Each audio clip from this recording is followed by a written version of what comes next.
Ramdamin at isipin mo siya ng husto sa gabi upang hinding-hindi siya makakatulog at hindi siya mapakali dahil ikaw lamang ang kanyang nasa loob ng kanyang isipan. Hello mga guys, kumusta kayo? Panibagong araw, panibagong video na naman tayo.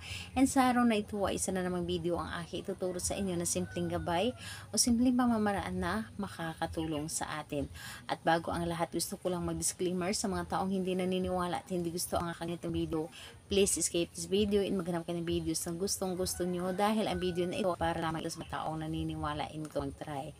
Sa lahat po ng mga nagko-comment po dito sa aking video dito sa loob ng aking channel, mag-ingat sa lahat ng mga nagre-reply sa inyo na dinadala kayo sa kanilang WhatsApp in inyo app upang makaiso tayo sa scam. Ngayon po, ituturo ko sa inyo paano kayo iisip lagi ng inyong partner. Yung tipong hindi ka mapakali sa or hindi siya mapakali sa buong gabi dahil ikaw ang nasa isip niya. So, wala pa tayong ibang gagamitin dito and wala tayong dapat na ihanda kundi sarili lamang natin. So, kailangan na i-claim mo sa iyong sarili na gustong-gusto mo itong gawin at hindi ka nagdududa sa isang ritual na inyong gagawin.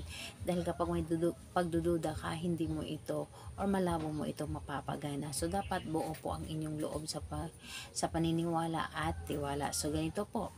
Ang gagawin mo bago ka matulog sa gabi. Halimbawa, nakahiga ka or nakaupo ka. Wala namang problema kung ano yung position mo. Nakahiga or nakaupo, isipin mo lamang siya. Pero mas maganda na titigan mo muna ang kanyang mga larawan or kahit na nasa loob ng inyong cellphone. Titigan mo ang kanyang larawan and pagkatapos nun ay iyong isipin. Isipin mo ng isipin at mas maganda na kausapin mo ang kanyang larawan. Halimbawa na lamang ay kausapin mo, hindi ka makakatulog pero hindi mo kalimutan ang kanyang pangalan. Hindi ka makakatulog, hindi ka mapakali sa kakaisip sa akin. Ako lamang ang nilalaman ng inyong isip ngayong gabi. Ako lamang ang nilalaman ng inyong puso ngayong gabi. Ako lamang ang gusto mong makatabi. Ako lamang ang gusto mong makita. Lahat na gusto mong sabihin mo na. Basta mga positive lamang. Huwag mong sabihin yung mga negative. Halimbawa na yung mga away, huwag mong banggitin. Kumbaga, yung mga positive lamang na gustong-gusto mo na yun ang mangyayari. Yun dahil kung ano yung gusto nating mangyayari, yun po ang magaganap. So, kaya lamang ay kailangan na positive tayo.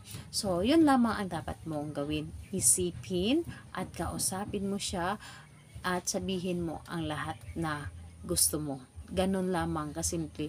Asahan ninyo. Ang tao na ginawa ninyo, talagang tatawag ito sa inyo dahil hindi siya makatulog or sasabihin niya sa inyo kung ano yung nararamdaman niya. So, kailan ito pwedeng gawin? Ito po, kahit anong araw at oras, pwede mo itong gawin. Basta, nanggagaling sa iyong puso ang paggawa mo and buo po ang tiwala mo. So, ayun po. Salamat po sa inyo. Bye-bye everyone. God bless us all.